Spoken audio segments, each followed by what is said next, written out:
গীতার নবম অধ্যায়ে যে উৎকৃষ্ট জ্ঞানটুকু শ্রীকৃষ্ণ অর্জুনের মাধ্যমে আমাদেরকে দিয়েছেন, আমি যতটুকু সম্ভব আপনাদেরকে বোঝানোর প্রয়াস করেছি। কারণ আমার কিঞ্চিত জ্ঞানে অতটুকুই সম্ভব, কারণ আমার জ্ঞানের স্রোত অতি সূক্ষ্ম।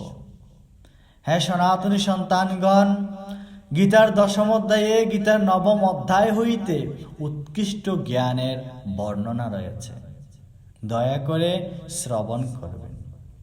গীতার দশম অধ্যায়ের প্রথম নম্বর শ্লোকে বলা হয়েছে, শ্রী ভগবান উবাচ ভূয়ো এব মহাবাহু সিনুমে পরমং বচ ইয়ত্তেহং পিয়মানায় বক্ষ্যামি হিতকাম্যয়া।